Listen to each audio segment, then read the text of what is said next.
This is possible if a person, in a way that is suitably appropriate and harmonious energetic mood, turns to the common information of the egregores in their inner world.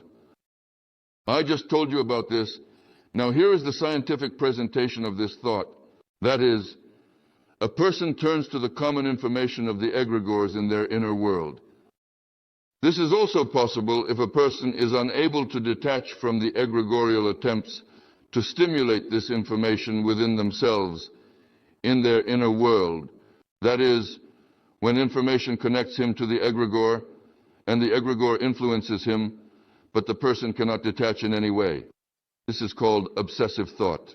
That is, on one hand, what we have considered is that if a stable energetic contact and minimal informational commonality with the egregore is established, all other information carried by the person can be activated by the egregore in the person's behavior. To elaborate further, it is crucial to understand that the process involves a complex interaction between the individual and the egregore, whereby the egregore, which can be thought of as a collective consciousness or a shared mental construct, has the potential to influence and activate various aspects of the individual's behavior. This activation is contingent upon the establishment of a stable energetic connection, which serves as a conduit for the transmission of information. Furthermore, the minimal informational commonality acts as a foundational element, ensuring that the egregore can effectively engage with the individual's existing knowledge and experiences. That is what I just said. This verbal formula corresponds to what? When a stable contact is established with some egregore, the remaining information that a person has can be activated by this egregore in the person's activities and behavior. The egregore can provide a person access to information that was previously not characteristic of them. Well, indeed, we know that many people are connected to the egregore, and there is generally a lot of information there. Therefore, the egregore itself can provide a person with such information. Or if a person asks to tune into this frequency in their reasoning, well, in particular, many have read, for example, those who engage in these matters, Daniil Andreev's The Rose of the World, where many interesting things are conditioned by what. That is, you know, Daniil Andreev was arrested by the KGB, was in solitary confinement, and he was working on The Rose of the World. There. And what is that? He was apparently inclined to connect to such egregores in his inner world. How about that? I don't know, to be honest. But one can assume that the KGB guys were not foolish. They saw something. They knew something. Here is the same Georgy Georgievich Rogozin, in the security service of Korzhakov, with whom I had to contact for several years when we tried to reason with Yeltsin. He was indeed involved in the KGB with these occult sciences, various psychics and so on. By the way, why was there interest in the concept of public safety? Precisely because of this, he knew that it objectively exists. And since this was mentioned in the concept of public safety, interest was shown. In general, we walked around and perceived it. There are all sorts of concepts here. Come on, guys. Briefly outline in 2 or 3 pages what you need. And Georgy Georgievich Rogozin knew all about this. And when he came into contact with it, he understood that it was serious. And one could say with his help as well. The concept of public safety has been promoted, including parliamentary hearings where the concept was approved. So, what am I getting at? This is a kind of significant and notable opus about Daniil Andreev. He was under the watch of the KGB. They gave him paper, a pen, put him in a solitary cell, and there he accumulated. About Shadhanakar, about Paul I, how he penetrated there, where he knew it from there, from the fields, from the egregore. How true this is can be questioned, but the fact that it is really possible is a fact. The egregore is a complex and mysterious entity that acts as a repository, storing vast amounts of information about numerous events that have occurred to various individuals throughout history. If someone possesses the ability to penetrate this enigmatic realm, they can access and retrieve this wealth of information, drawing upon the experiences and knowledge contained within. This process allows for a deeper understanding of the events and the people involved. providing insights that are otherwise inaccessible. This corresponds to the famous formula of Mikhail Afanasievich Bulgakov: manuscripts don't burn. That is, information is indestructible. It always exists. Secondly, the egregore can implant such information into him during the process of biofield contact, or it may, on the contrary, temporarily block memory, intelligence, and other levels of the system in the organization of a person's psyche. Accordingly, one can carefully observe and distinguish in a person's intentions and behavior over a prolonged period what comes from the egregore and what belongs to the individual. That is, observant people can do this over time. Aha! This means the egregorial components in a person, and this means their personal, so to speak, aspect. Moving on. Management from two egregores. It is also necessary to know and understand what is happening. And in general, I emphasize once again, there is no need to be afraid of anything. The information exists. It just needs to be understood. And by understanding, one can always develop appropriate relationships. But if a person does not understand, for them, it is a wonder, meaning they are losing their mind. They do not perceive it. For them, it is something beyond comprehension. If a person's psyche is locked onto mutually antagonistic egregores, here's the picture. Two egregores hate each other, and a person's psyche is locked onto both. Over sufficiently long periods of time, if we observe a person's life, their behavior is extremely contradictory. It is conflictual and mutually exclusive. Such a person is, in a way, so to speak, unpredictable. Today he is joyful. Tomorrow he suddenly feels sad, and so on, experiencing weakness, depression in the psyche. Vladimir Semyonovich Vysotsky indeed spoke well about himself. He has a poem, a song, "I can simultaneously and effortlessly break windows and read Schiller without a dictionary." This is a fixation on mutually opposite things, and this contradiction led him there. Why? Because of zombies, drugs, alcohol. The type of psyche is constantly fragmented. Emotional agitation. To agitate oneself again with alcohol, again with drugs, and so on. This is what led him to his demise, which is why his works are contradictory and so on. That is, I can simultaneously break windows and read Schiller without a dictionary. The reason for such a state is that antagonistic egregores use him as an energetic cash cow. Both of them. And such a causeless and senseless person can be in a state of emotional agitation, similar to intoxication. This also needs to be understood. And to dilate, why is it like this with Vysotsky? Because he had brain liquefaction, a split. That is, to be continued.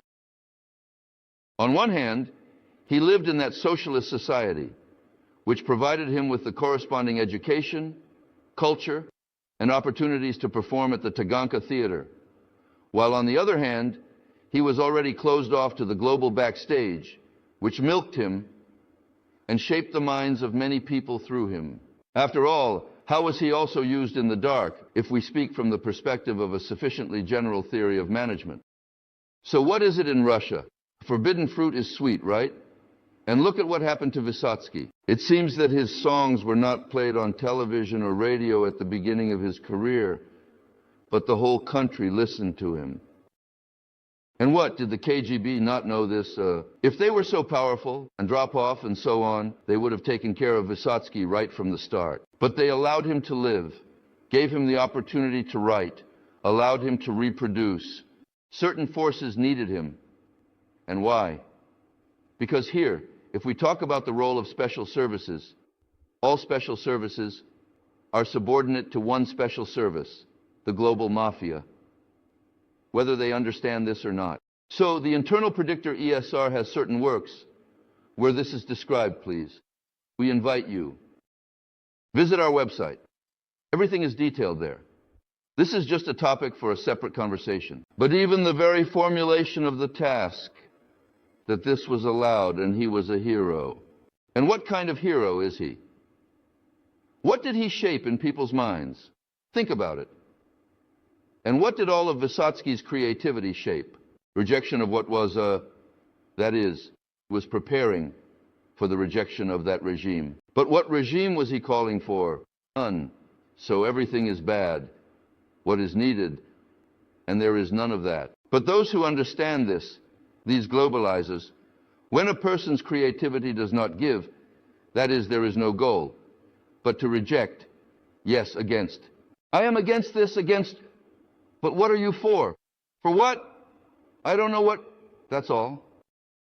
Therefore, I allow such, pay attention, all our so-called lyricists, writers, and others, before perestroika, who criticized everything and so on.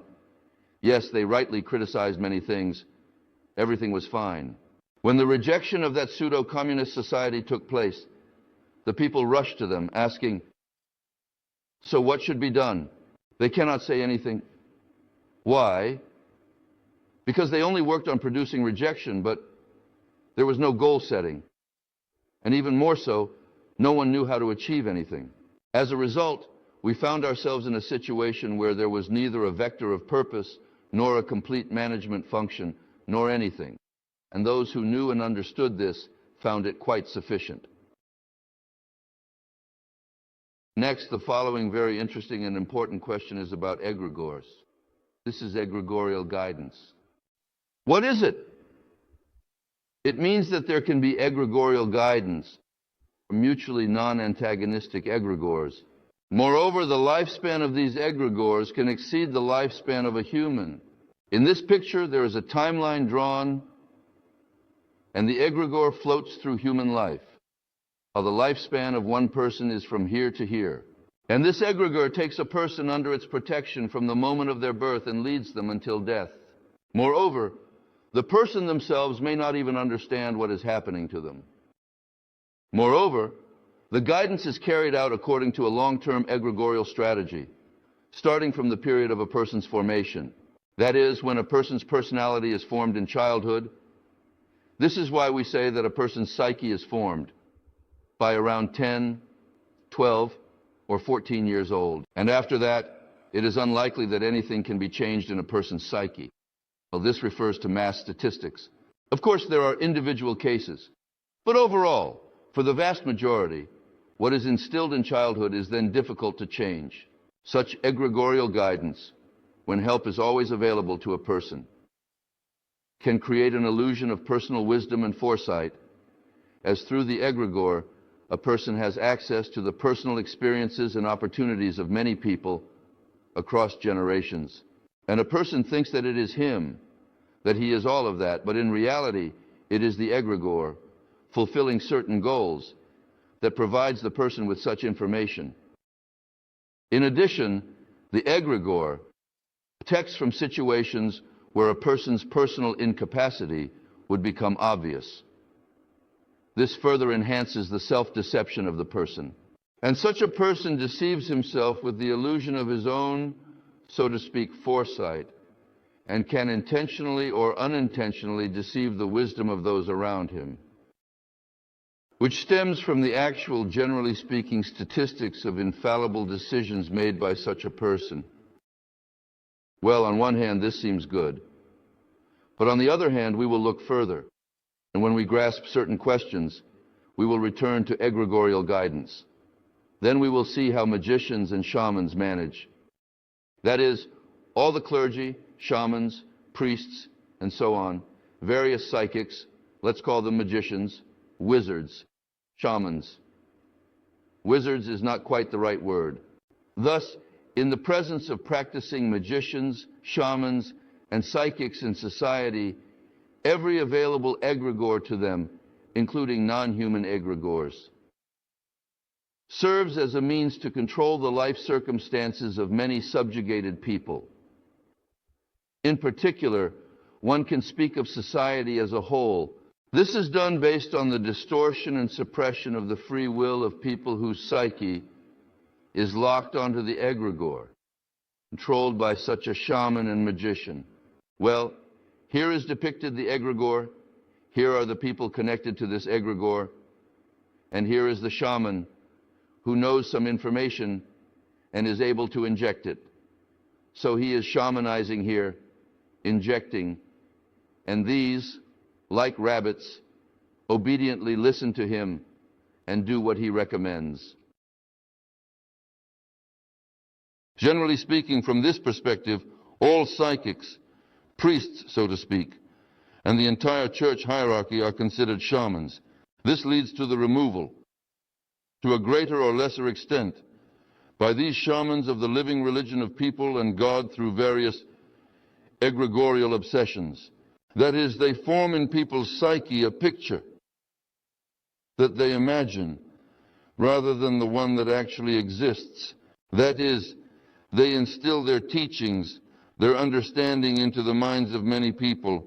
An egregore can become a means for them to anonymously use the personal abilities of other people within this egregore for their own purposes. If those individuals are unable to identify the thematically oriented excitation of their psyche from outside through the egregore and cannot protect their inner world from the intrusion of the egregore. At the same time, the magician shaman who controls such an egregore can be controlled from the outside like a biorobot.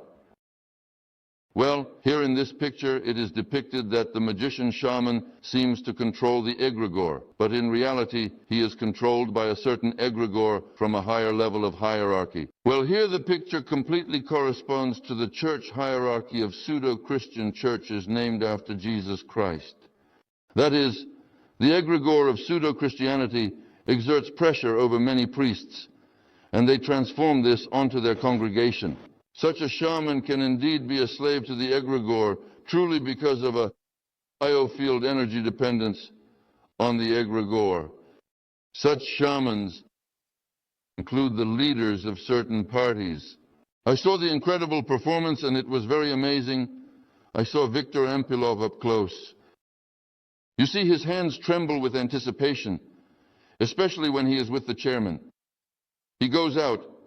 He needs to. That is, when he performs in front of a crowd, he receives an energetic boost.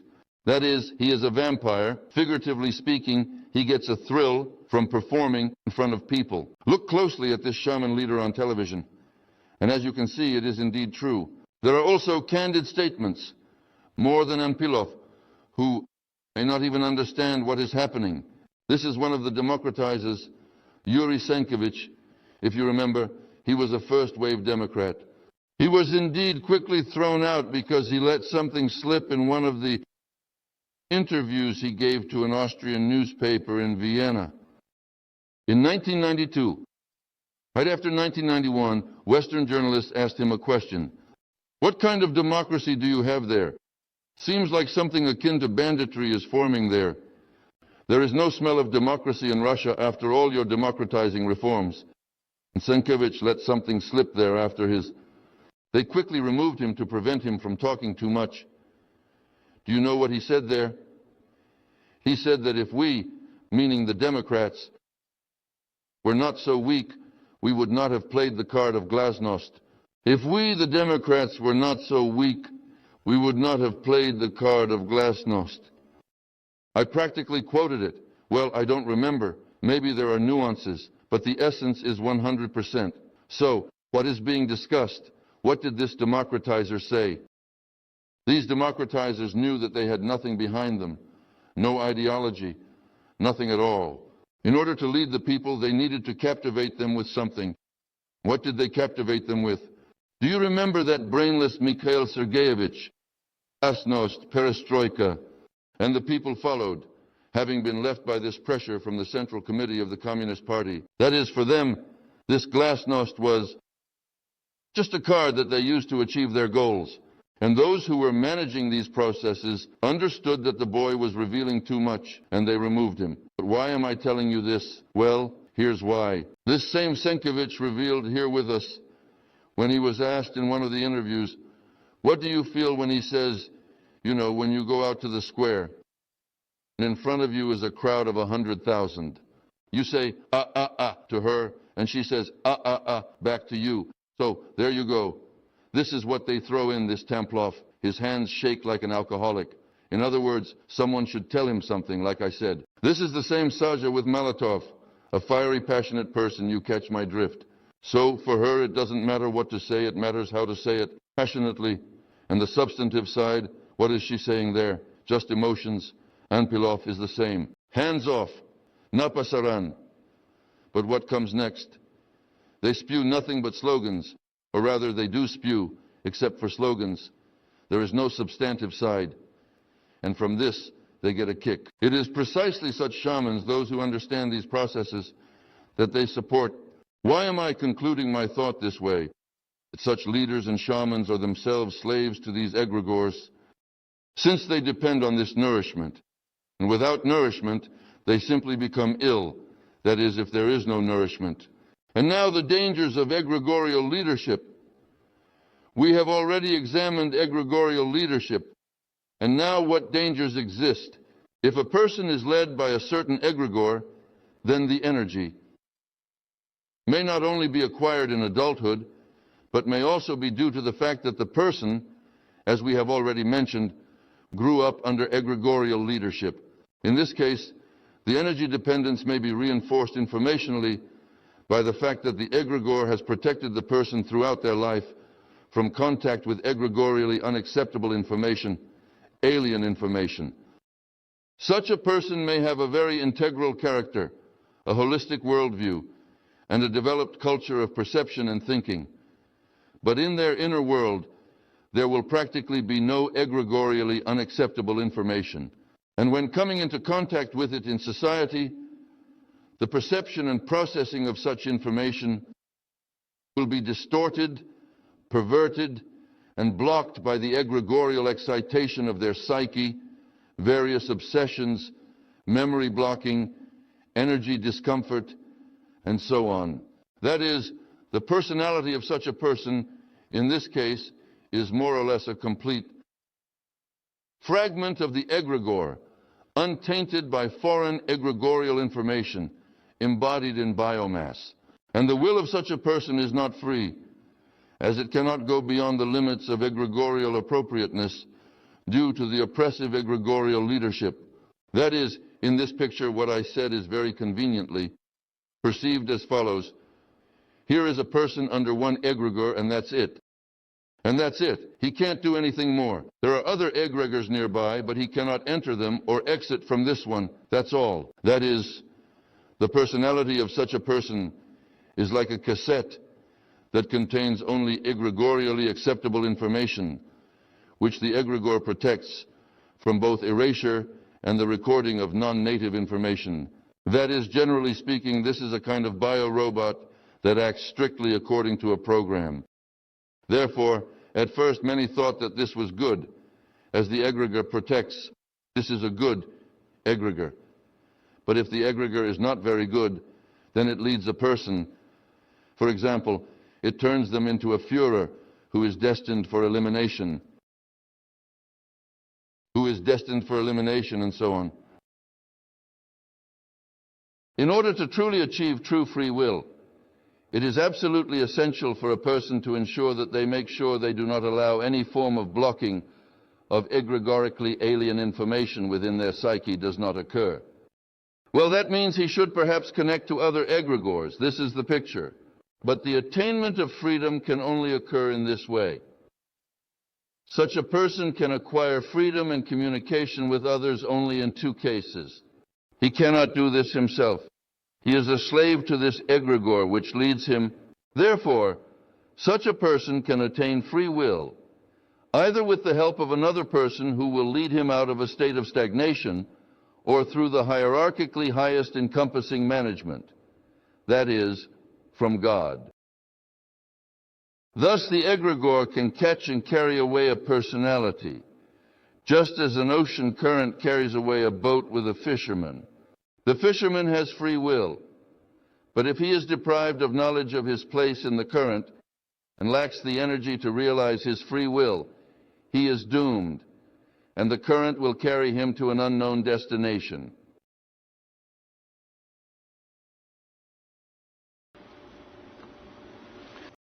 How do demons and the souls of the deceased control? Here is a drawn egregore, which means that people are connected to it. Here is a person at the moment of death, which means their soul has gone here. And if the egregore carries such souls of the deceased within it, or their informational duplicate. By the way, a very interesting observation. The souls of the deceased or their informational duplicate. So far it is unknown what is happening. Here is indeed a living person who truly has one soul that interacts with a living organism. And when a person dies, that is, their material body, solid, liquid, and gaseous, so to speak, ceases to exist. In life, then the soul that departs from the person fully corresponds to the soul that resides on the material carrier. Or is it different in some way? This is a certain nuance that needs to be thought about very carefully. Therefore, to repeat, if an egregore contains the souls of the deceased or their informational duplicate, or if demons, that is, fragments of the egregore, enter it, then some part of them may manifest in the lives of the living as possessors, individually immediate possessors, in relation to the souls of egregore-dependent people, including magicians, sorcerers, shamans, leaders, and so on. So let's repeat once again what is being discussed. It means that in the egregores, the souls of the deceased are present, meaning fragments of demons, which do not match the algorithm for processing incoming information that would correspond to the algorithm of God's work. That is, what goes against God is called Satanism, right?